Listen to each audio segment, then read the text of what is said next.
Hi, everyone, and welcome to Dear Katie, the podcast that amplifies courageous voices and real stories of resilience, healing, and hope after trauma. Katie Kessner was the first woman to speak out publicly as a survivor of date rape. In the early 1990s, she appeared on the cover of Time magazine, sparking a nationwide conversation about the realities of sexual violence. She is the founder of the Take Back the Night Foundation and the host of the Dear Katie podcast. Inspired by the many letters Katie has received over the last 20 years, each week, Katie interviews survivors, healers, and experts to honor their stories and explore the many paths to healing and hope. Before we begin, please know, many episodes of Dear Katie cover sensitive topics related to sexual violence, trauma, and recovery.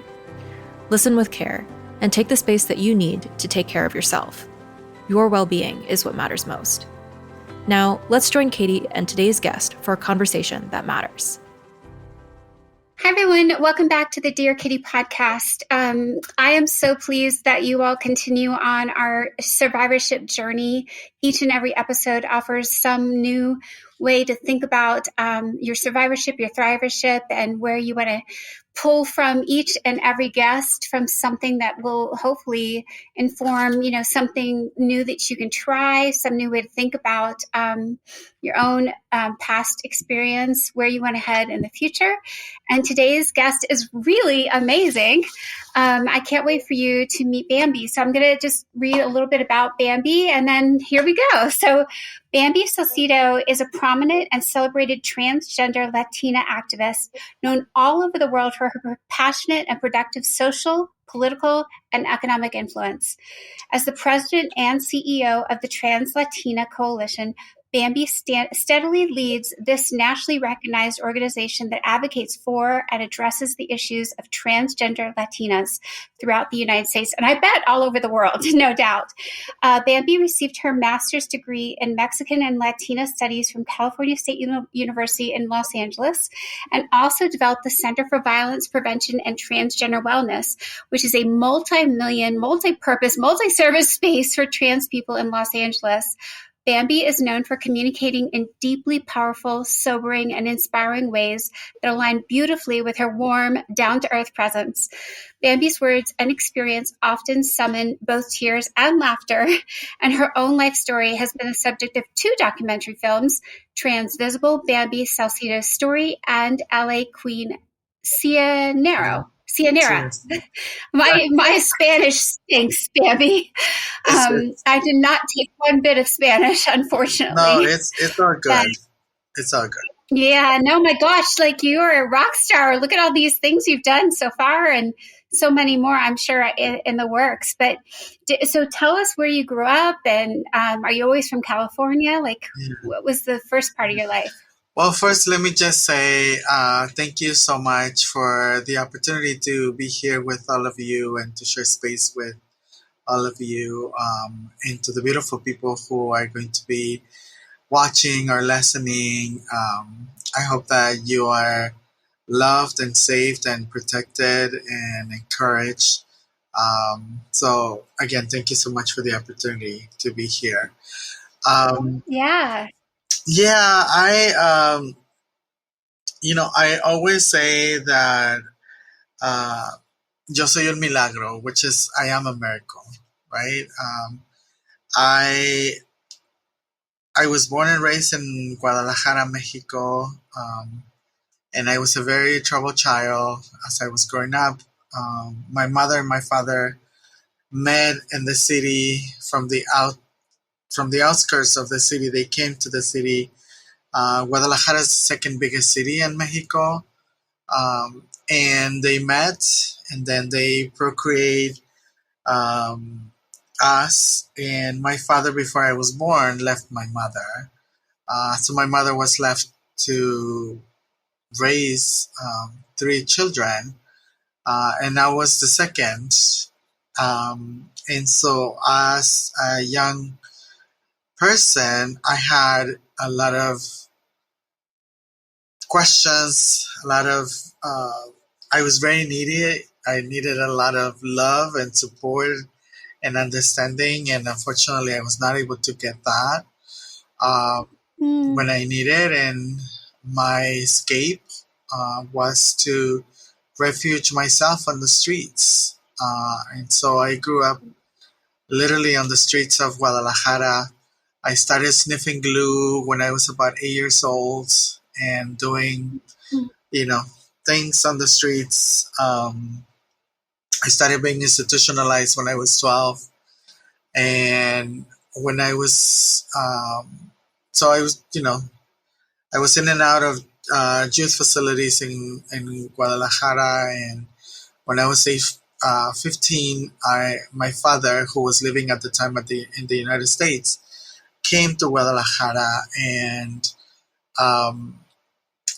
I had the opportunity to meet him. And so he offered for me, when I get out, if I wanted to come to the United States. And when I got out at 16, I called him and he helped me to get to the United States.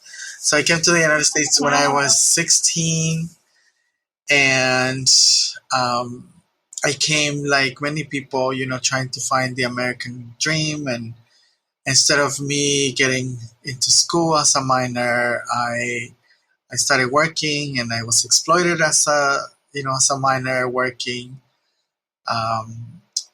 And then when I turned 18, I left where my father was, and I came to Los Angeles, and that's when I started my transition. Oh, wow. And wait, so what year was that again? How old were you? I was 18. I was 18. Oh my goodness, you brave human. Yeah. That's amazing. Yeah. That's like 18, Bamby. That's when 18 was when my life changed too, because that was when I was raped and on the cover of Time magazine at age 18. Many things happen when you hit that magical age, I guess. Yeah, I mean, I was very lucky to work for Children's Hospital Los Angeles, and I was able to understand child development and really understand that, young people don't, I guess, end developing until, we're 25, right? Like our muscles, our bones, and all of that. And so when you're 18, you're still in development, right? Like, and so yeah, I'm very lucky that I was able to learn all of those things and be able to understand. I think in many of our cultures, when we are 18, you're like, you have come of age and like you're thrown to the world, right? But the reality is that, we're still, our brain is still developing, our body is still developing, and, there's, challenges also that come with that. For sure. Yeah. So did you, I mean, how was that process for you? I'm sure a lot of people have asked you about it, but, was it hard? Was it joyous? Was it a million different things at once? Well, I mean, I think, back in the mid to late 80s, there wasn't really any type of support for people like myself, right? And for me and for all of my friends and the people who were in that journey, it was really hard. There was anything and everything that you needed, you would find it on the streets with, amongst one another. So we were our own community. We would support each other in whatever way. And that, that has happened historically, right? That's how we, in different ways, we become social workers with not even knowing that we are doing social work, right? We house our own people, we feed our own people, we clothe our own people, primarily those who are thrown to the streets by oftentimes our parents, right? Because of the lack of understanding about who we are. And so, that for me led for me to be also incarcerated about 15 years in and out of jail, prison, and immigration detention. And until I finally was able to reform my life and do the work that I'm doing today. Hi, this is Katie Kessner, and I wanted to remind all of our listeners about the free National Sexual Assault Legal Hotline. We at Take Back the Night have assembled an incredible team of attorneys, trauma-informed, who truly believe survivors and want to support their journeys in healing and finding justice. The Get Justice Hotline is 567-SHATTER, or feel free to fill out a form on the Take Back the Night website, share your story, let the attorneys know what's going on, and they will get back to you as soon as possible with all of your legal options. That is a service we are delighted to provide through Take Back the Night. Yeah, it's so great. When were you involved with the hospital? Was that in your 20s? And No, No? I didn't really have the opportunity to reform my life until I was, so it was in the 2000s when I started, when I went into treatment. And so, but I started organizing, in my community, like around 97, 98. But it was in the 2000s. But when I worked at Children's Hospital Los Angeles, I worked there from 2007 to 2018. So I worked there for 8 years. Okay, that's a good long time. And what about the work you did at when you were in Los Angeles for studying? What were you studying at the time at the university? Yeah, so I guess one of the things that I saw that it was important, because I was doing already advocacy about my community and about our experiences and everything that we go through. But what I noticed is that because I didn't necessarily have letters after my name, right? People would hear but would not listen, right? And so I decided to go to school. And so when I started working at Children's Hospital Los Angeles, then I started also going to school. And I started in the community college, and I was there for a long time because, when I was in Mexico, I only went to 6th grade. So I only had primary school, just basic knowledge of math, for instance, right? And so, math, I think, was the most challenging for me because I had to learn statistics in order for me to be able to transfer, and so, so I took statistics 3 times, Oh, goodness. That's a lot. Yeah. So, but I was able to, persist, and from the community college, then I transferred to California State University, Los Angeles, and I got my BA, and then eventually got my master's in Mexican American and Latino Studies. Great. And so I guess, when did you start your organization? How long have you had that? So the TransLatin Coalition, we started in 2009 as a direct response to the horrible experiences that we were, that I myself had experienced in immigration detention, but also seeing the experiences of my sisters who were also in immigration detention. And so we started in 2009, and we would fundraise money to put money in their books. We would, do visitations. We would connect people to lawyers in the outside. And then when they would get out, those who would be able to get out, we would pick them up and take them to supportive services.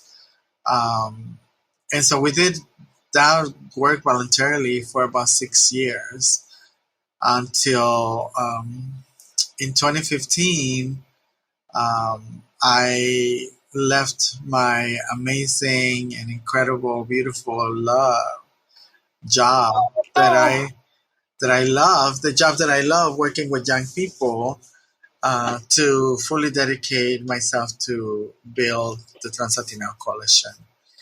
And so we got our first official grant in January 2016. And from January 2016 to now, we have built a multiplicity of services specifically dedicated to support and uplift the livelihood of trans, gender, and confirmed intersex people. So we're now the biggest trans-led organization in the United States. We do services and policy and research and culture transformation training, and we create our own content. We support members of our community the best possible way. We see, we try to address violence in all of its forms, right? Like not just the interpersonal violence, but also the institutional violence that we experience. Mm-hmm. Yeah, that's so important, Bamby. And yeah, let's spend a little more time talking about, institutional violence and interpersonal violence, both. Sure. Maybe since, traditionally we mostly talk, with our survivors of sexual assault and rape and child abuse and trafficking. How does that look? What kinds of things have you been working on or hearing about or seeing need for, and successes in that realm? Yeah, I mean, I think it's also important that I mentioned that I myself am a survivor of sexual assault and rape, both on the streets and in prison and in jail. And so I myself have experienced firsthand, the repercussions of all of that. But I also, understand and see that the experiences that I have survived are the same experiences that many members of our community continue to experience today, particularly also young people, because the same issues that I experienced when I started my transition at 18 are the same experiences and issues that young people experience today. And so that's why, we want to make sure that we support members of our community the best possible way. Mm-hmm. We currently have 2 programs specifically supporting individuals who are survivors of domestic violence or any type of violence, sexual assaults, or any type of violence, really. And we also do hate prevention work. That is so important. Can paint a picture, I think, for our listeners. So, we're given an example of an event, or where have you done some trainings lately? Just so, some of our listeners are probably near to you and they're so excited they're going to come out and support you, I'm sure. Oh no, I'm so grateful that I have had the opportunity to do some of this work in collaboration with different organizations. So I can tell you that I've done not just workshops, but I was invited to be a keynote speaker to the National Conference on Sexual Assault.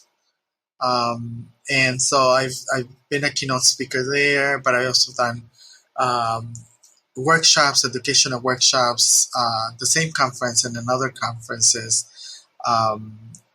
in Spanish and in English about sexual assault prevention, like know your rights, and what can one do in the event that any of that happens, and most importantly, how to prevent all of those things.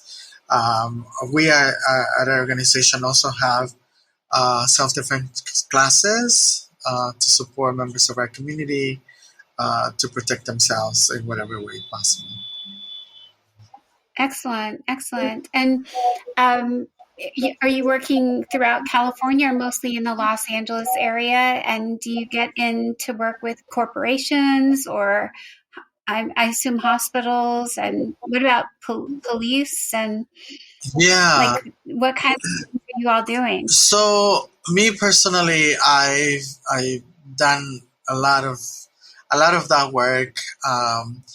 But here at our organization, we do have a we call it culture transformation training department. So the idea is that we support entities, whether they're government entities or nonprofit organizations, hospitals, whatever entity it may be, to really change the culture about how how they understand trans people, gender nonconforming people, or intersex people. How do they support them in whatever way? And so we really assess and support those entities to really be inclusive, to perhaps adopt policies that are more inclusive. We also work with employers for them to um, be able to employ trans people. So we do a gamut of many different um, trainings and different ways to support entities that want to, do the right thing, right? Like really be inclusive and be supportive and understanding of who trans people are as people. Hey everybody, it's Katie Kessler. Just a quick interruption. We want you to know that there is an entire shop full of cool merch on the Take Back the Night website to support your own healing journey, that of someone you care about. There are t-shirts, there's bracelets, there's glow-in-the-dark stuff. There's all kinds of unique special edition from our artist series as well. So please take a look if it's a holiday or a special occasion or just a gift to yourself. Support Take Back the Night through your purchase. Awesome. That's really important work, Bamby. I'm just thinking there are so many places I've been to speak throughout the U.S. that just would be just downright hostile and horrible. And I guess I'm curious, you always think that Los Angeles has got to be, or New York maybe, or Miami, some of the like better places, but really, do you feel like it's you're welcomed most of the time, or do you feel like it's still pretty uphill battle, or how are you? I mean, and especially because you've done this work for decades, so is it getting better? Like, what does it look like historically? Yeah, I mean, I think there was a period of time to where like things were getting a little better for many members of our community nationally, and but what is happening right now, unfortunately, is that extreme right, religious conservatives have organized and invested in really devaluing our lives, and that is why there are over 400 pieces of legislation in different states, in about 32 states, to really deny health services, for instance, to our community, um, and really deny, basic things, right, that are important to many of us. And so right now, politically, things are really hard for members of our community. I think there is, a lot of hate that is happening against our community, which creates a lot of violence. Again, mostly interpersonal violence, but this violence is also created through the institutions that we have within our society, right? Like our government in this case, right? Like I said, through those pieces of legislation, our religious institutions of the time, um, they send messages about us that are not necessarily true, and and all of that translates into interpersonal violence, right? Like, so that people get to think that we are, we're not worthy of existing, that we're not worthy of living. And that is why there's almost, between 40 to 50 murders every year, members of our community. So at least in the United States, at least one or more trans people die every day. I know it's horrific, and yet it's even more horrific in other countries. It's just awful, and the I think it's compounded by the lack of visibility and lack of understanding, and it's just easier for people to throw labels out and hate rather than generosity and kindness, and being humble that, okay, if I don't know something, I'm not going to be hateful because I don't know it. I'm going to go try and understand it. So I don't know, that our podcast and Take Back the Night, the work we do is it's decades and decades of work in Take Back the Night and global, and certainly our event holders get heckled and harmed, and I mean I can tell you, Bamby, it's something I do it because it's important. And even if people want to throw stuff out the windows, I mean, we were on one campus. I remember that we were walking through the one like residential, I forget, I don't think it was the Greek Row, but they threw their dinner out the window at us. I'm like, come on, I don't want your hot dogs and your hamburgers. But that was they'll throw definitely language out the wazoo, but you just kind of think, like, is it creating, what is the dynamic? And at least they see us.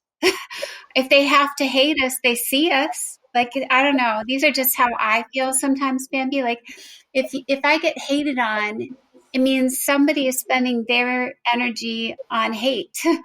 But is it better than them not even seeing the problem or even thinking about it, even if they think about it with hate? I don't know.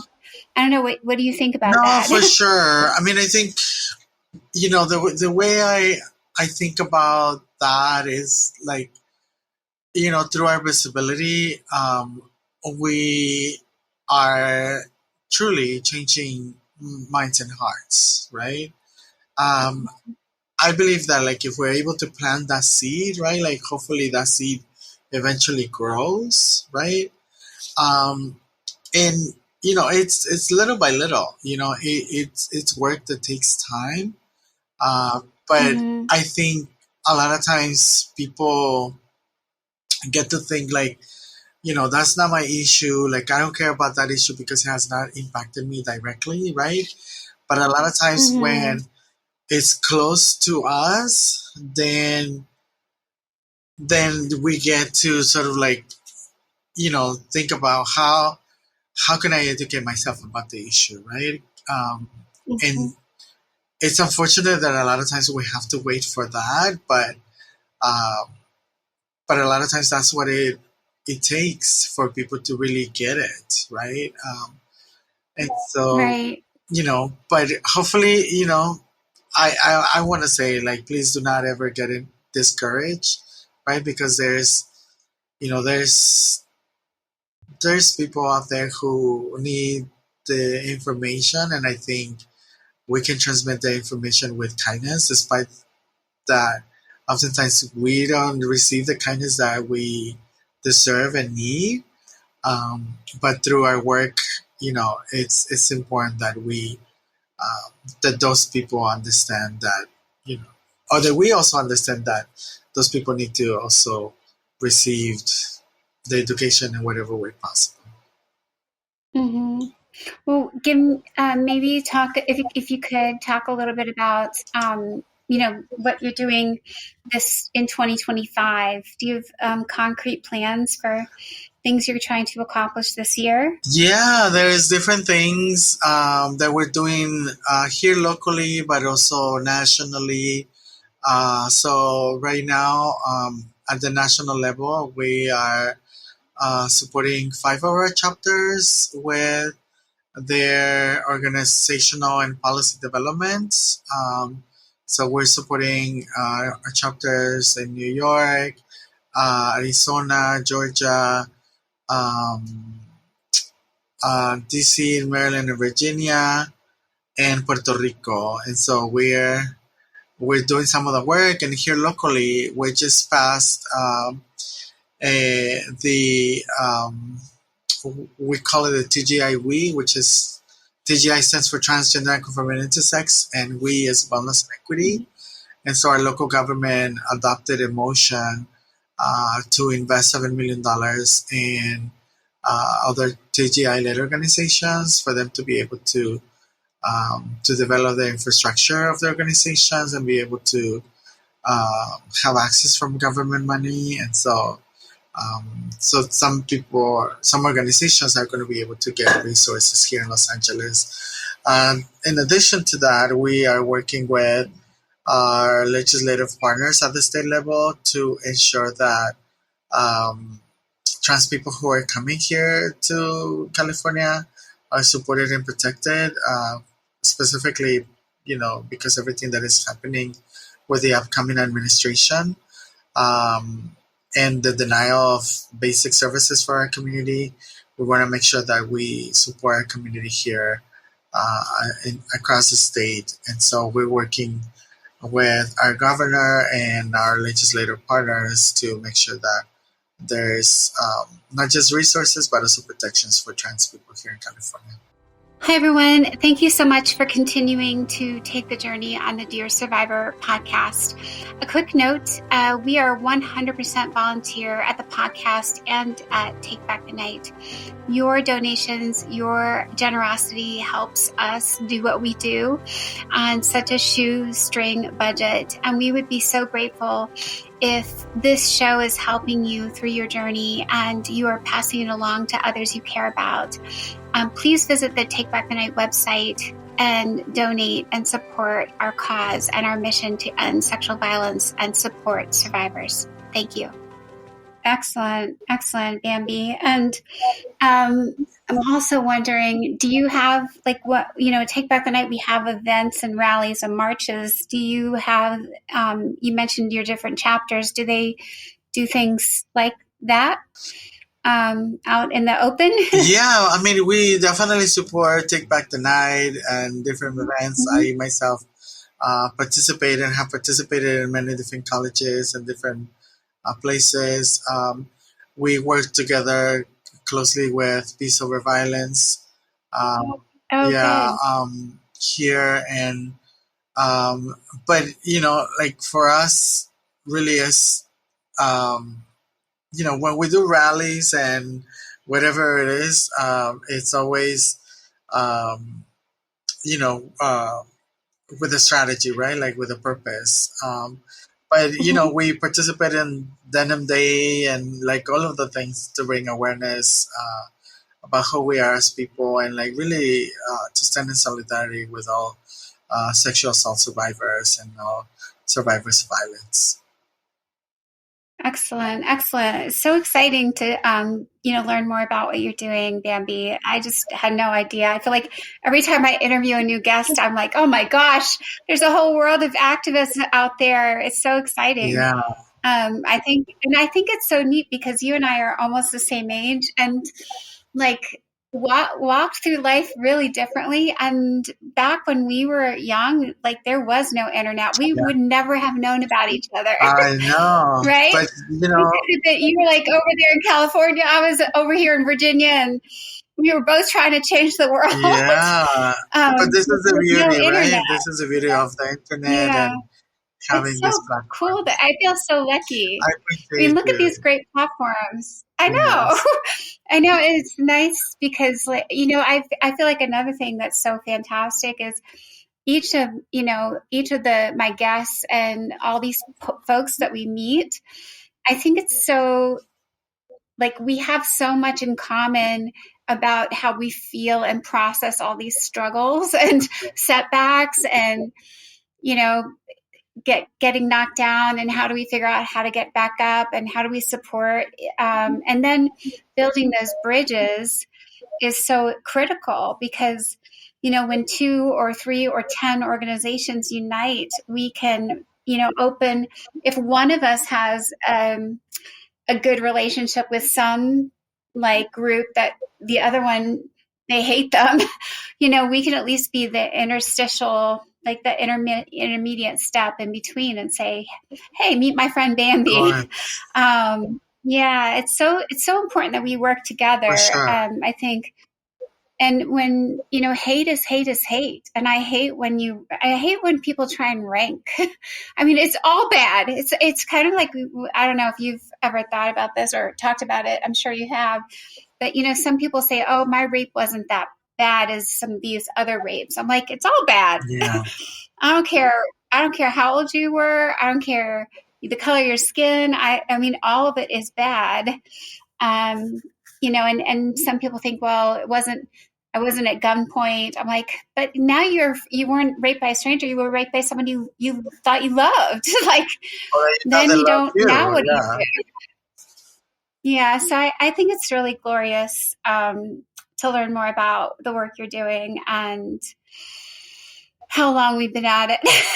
No, I am so appreciative, and thank you again. And like you said, I mean, I think it's important that we all learn from one another, that we support one another, and that we can do anything and everything that we can to really combat all the atrocities that we continue to experience as people. Yeah, what I was going to say, what would you like a call to action to our listeners be to support your work?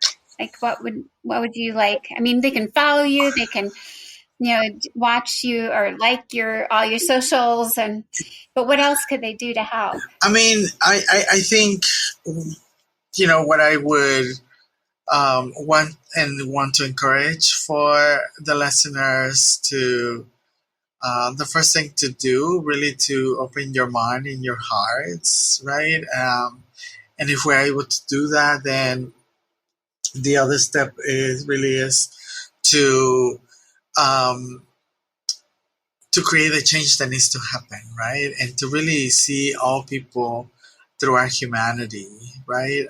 And I think if we are able to accomplish that, then we are able to build the world that we all want to live in. And then through that, we can all understand each other and really end not just sexual assault, but all the oppression and the discrimination that all of us continue to experience. So please do what you can to ensure that you contribute to the change that needs to happen for all of us to have a better world. Yeah, thank you, Bamby. That's so awesome. And we will, it's good to keep track of the chapters that you're starting. You said Georgia, like Atlanta, maybe? Yeah. Atlanta and DC? Yes. DC, Atlanta, New York, Chicago, and Arizona, and Puerto Rico. Yeah. So. Oh, good. Yeah, Puerto Rico too. You have to get one for Florida. Oh, well, we don't have a chapter in Florida, but we're right now focusing on building the organizing and the policy and the infrastructure of these organizations and these chapters for them to be able to do more of that work. But yeah, we do have a chapter in Florida. Okay, good. Florida, Texas, Minnesota.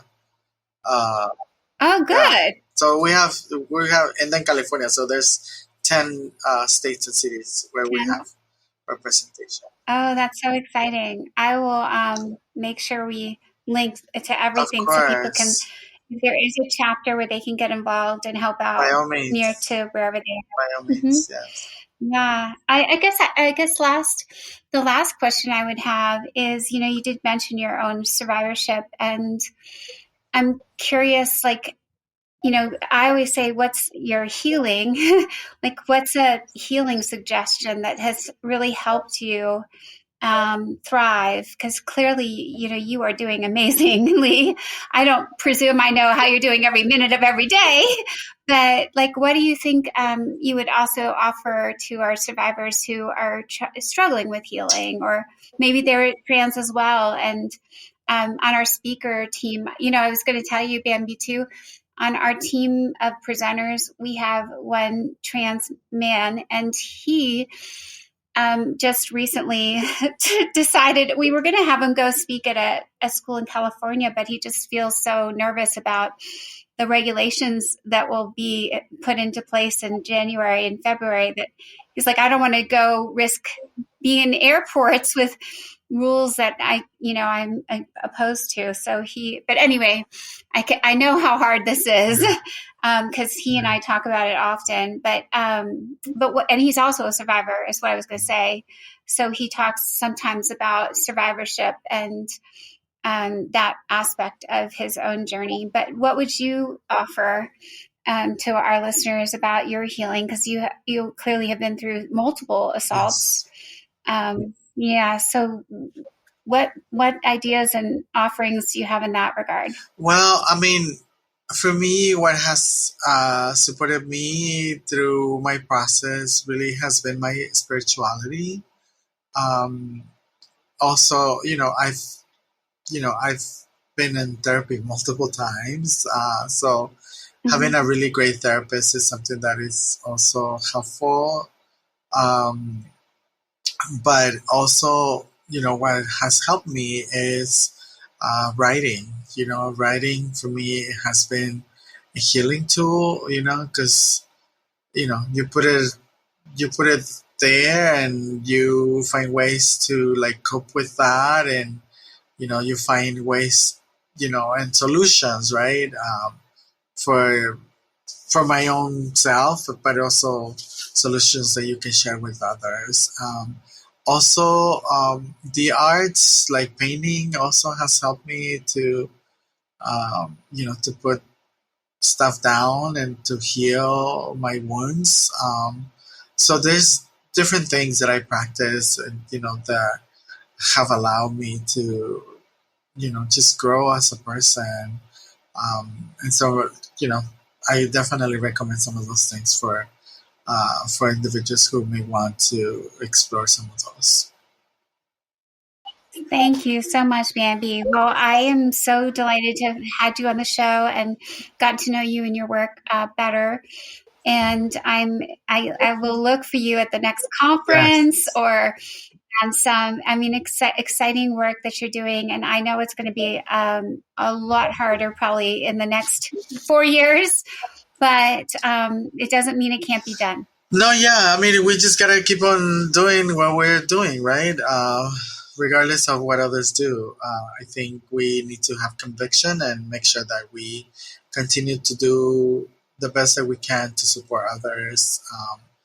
They are less fortunate than us. So I'm really grateful. Absolutely. I appreciate the opportunity to be here with you, and we'll see each other soon. Okay, thanks, Bamby. And for our listeners, thank you for joining another episode of the podcast. Together, again, we hope that you will continue on the path of healing and strengthening, and living into this better, stronger self that you can absolutely deserve. You absolutely deserve. And lastly, I always like to mention the legal support hotline. If there's ever a time that you personally or someone close to you wants to learn about their options for justice, the hotline is 24/7 free, and trauma-informed, caring attorneys who definitely want to help you find options out there to hold someone accountable if that's where you are with your process. So thank you. And until the next episode, be well. We'll see you. Bye, Bamby. Bye. We'll see you soon. Thank you again, everybody, for joining another episode of the Dear Katie podcast. I hope very much you found today's episode helpful, empowering, and a way to take another step in that long journey toward healing and supporting those we care about, learning about sexual violence prevention, and also survivor support. For those of you who don't know, again, the Take Back the Night website has tons of great resources, books, self-care options, cool merch. If you're feeling like you need a wearable, we have great t-shirts. Of course, we would love it if you follow along on our free newsletter with news and events going on around the country and even around the globe. And finally, don't forget to like us and follow us on Facebook and Instagram. You'll find our entire community popping up here and there, and recaps of our podcast episodes as well. So together we shatter the silence, and together we end the violence. Take care.